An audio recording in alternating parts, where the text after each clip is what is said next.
welcome to part 2 of how to put yourself into a movie. Today we're going to be looking at lighting and camera movement and how to match that when you're shooting that on the green screen. So the first shot we're going to take a look at today is from Elf, and here's the original movie, and here's the scene that we recreated.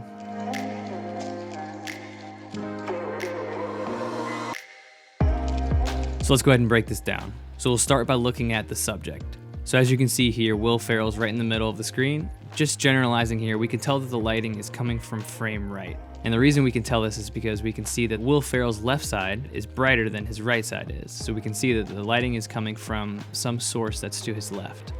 We can also look down at the chairs on the right side of the frame and see that there's light on the right side of the chair, and as it moves to the left side of the chair, it kind of falls off. Now that's not the only place we can see light coming from. We also see it coming from the ceiling because we can see the top of his hair is lit up and there's light coming from above him as well. So we know that there's light coming from the right side and coming from above him, but we can also tell that there's some ambient light that's filling in because the right side of his body is not completely dark. It's still being lit from the room and from some ambient lighting. We can also see that the light that's hitting him is pretty soft, and the way we can tell this is from some of the shadows. And so you can see right here on his shirt, there's a shadow that's cast from his hand, and his hand is really close to his body. And so if something is really close to another object and it's casting a shadow, it's a good way of knowing if the shadow is coming from a harsh light or from a softer light. And so here we can see that his hand's really close, but the shadow is still pretty soft. It's not really defined, sharp shadow on his shirt. Okay, so now let's look at the room and see how the room is being lit, because this will affect how we light our subject as well. It obviously doesn't look like it's completely dark, but Will looks a little bit lighter than the background does, so it's good to note. And when you're talking about the difference in brightness between one side of a subject to the other side, that's called a lighting ratio. The way to test your lighting ratio, so in this example here, basically you turn off all the lights and you'd only have the window light coming through. And you would put a light meter up to Will's face, you would get a reading, and let's say for example that's f5.6. Then you turn off the window light or block that off, then turn on whatever light is going to be filling in that other side. Then you take your light meter again to his face, you get a reading of what the fill light is. Just for example, let's say that it's 2.8 here, because it's going to be a little bit darker than it was on the other one, so you're going to need to open up your f-stop to expose properly for that side of his face. So now we've got 5.6 on one side, 2.8 on the other side. So this would be a lighting ratio of 4:1. Because the left side of his face is 4 times brighter than the right side of his face. And so this is useful when you're communicating to people on set about how contrasty you want the look to be, how dark you want it to be, and things like that. Instead of saying, I want it to be really bright or I want it to be really dramatic. If you want to be more specific, you can say, I want a lighting ratio more of like an 8:1 or a 4:1, or maybe you want it to be completely flat, like an all white room, that'd be like a 1:1 ratio. So just another tool, another way that you can communicate what kind of lighting you want for a scene. Okay, now we feel good about that, where he is right in the middle of the room. One thing we decided that would really help sell the scene is if Pastor Benji was walking through the door instead of just starting out in the middle of the room. It'd be really cool if he could actually walk into the room. So because of this, we had to think of the lighting that's also coming from the hallway, and we needed to change as he's walking in. So let's go ahead and look at the door area. So as you can see, Will is coming in and he's still lit from the ceiling in the hallway as he's walking in, and it kind of falls off as he makes his way to the middle of the room. So we matched that same lighting in our studio, and this is what we ended up with. See how the shot starts? We have him lit up here, and as he walks out of that light, comes into a little more of darkness, and then walks into the spot where he's lit, just like Will was. Now, unfortunately, I don't have the footage of us actually shooting this scene from Elf, but I do have footage of us shooting the one from the Polar Express. Okay, so we've analyzed the lighting.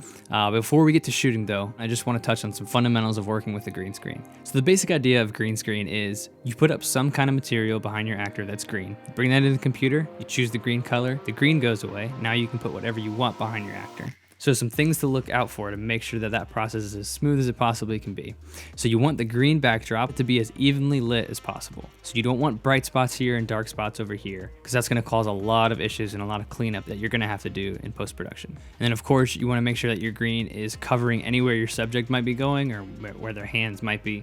Now, one pro tip that I've learned is that there's actually a certain level that your camera reads green. So let's go ahead and jump back in time before we even shot anything, and I'll have Jesse explain this little trick that we found out. So sending color bars out from the camera, or so you know what your sensor data is passing through. And then we have the waveform telling us where that green value falls, which right here, it's around 53 or so on the IRE, and we'll probably keep the peak waveform at around 60. You can see on our green screen right now, top of the band band is at 60. You can see where the lights are hitting. That fall off is nasty, so we're gonna have to work with some of that. We'll hopefully be able to roll off these edges that are falling in some of the dark spots. We'll be able to fill those in with some more light so we can get that band nice and even all the way across and hopefully have a pretty clean key when it's all said and done. Cool. Thank you, Jesse, for that explanation. Appreciate that. So you want to place your subject far away from the green screen, as far away as you can, to minimize the green spill that's going to be on them. In our situation, we can only get him so far away. It was a balancing act for us because we don't want him right up against the green screen, but we also don't want to shoot with like a 16 millimeter and then have him all weird looking and distorted. Are you super wide right now? Yeah, I'm on 16. You also want to shoot at an f-stop that will have your subject completely in focus. The reason you want to do this is because if you're shooting at a really shallow depth of field, your subject will get blurry. It's going to kind of blur into the green background, and that key is going to be really hard to get clean when you're working in post-production. So another good idea is to shoot with a faster shutter speed or a higher frame rate. So basically what these things are going to be doing is minimizing motion blur, and again, that's the same kind of idea. When you have your actor moving quickly, or if their hands are moving, then that's going to cause motion blur. That's going to blur into the background, and the computer won't be able to tell what's blurred and what's moving and what the green screen is. Okay, another little pro tip. I haven't actually done this, but I've heard that people will take an 1/8 magenta gel and put that over their lights so that the actors are being hit with the magenta gel, which is also called minus green. And so this will help separate them from the green background. Now, sometimes cheap LEDs will actually have a little bit of a magenta cast, and the ones that we were using from iCan, we've noticed in the past that they have a little magenta cast, so we're like, oh, perfect, we'll just use those whenever we can to light the subject, because that will cast a little bit of magenta onto the subject. And on the opposite end, fluorescents tend to have a little bit of green in them, so we use those to light the green screen. Okay, we've gotten that out of the way and we're almost ready to shoot. But before we do, I like to sketch it out and make a little plan. So I usually like to sketch things out in Photoshop. So I built out the green screen and our lighting grid, found some lights and cameras that we use, and I found a little guy to throw in that we can light as well.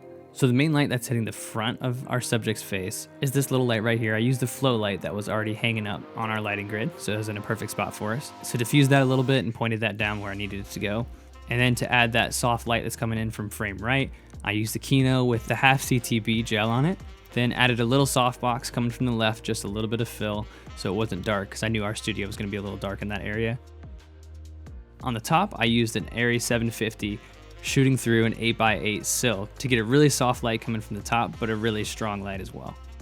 All right, so we've analyzed the lighting, analyzed the camera, gone over some green screen techniques, and we made a plan. So let's go ahead and put our plan into action, and let's get our lights up and let's get ready to shoot. So he arrives in the car. Could we take the flag off of the stand? Yeah, it's not green though. I think if it's standing up, that is pretty close. All right, I'm gonna grab a couple waters. Yo, look at this. Look at this little guy. Yo, Jesse, check this guy out. Super reflective. But it's green. It still work. It might actually but yeah, that could be cool because he's got the metal. Yeah, it is shiny.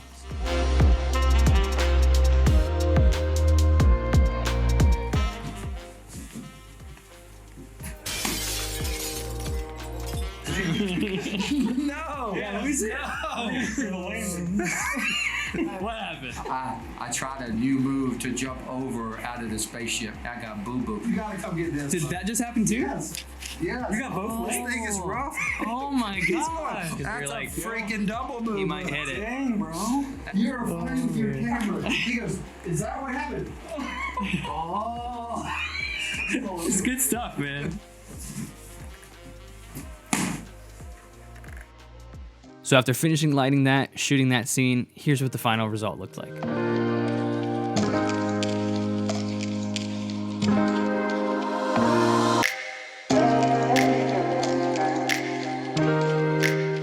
All right, guys, that wraps up part 2 of analyzing and matching the lighting and the camera techniques. Let me know what you guys thought in the comments below. Remember to like and subscribe if you haven't already, and hit the notification bell so you're notified when part 3 comes out, because that's gonna be really important too, because you've got all this green screen footage and now you need to key this out. So again, guys, thank you for watching, and I'll see you in the next one. Peace.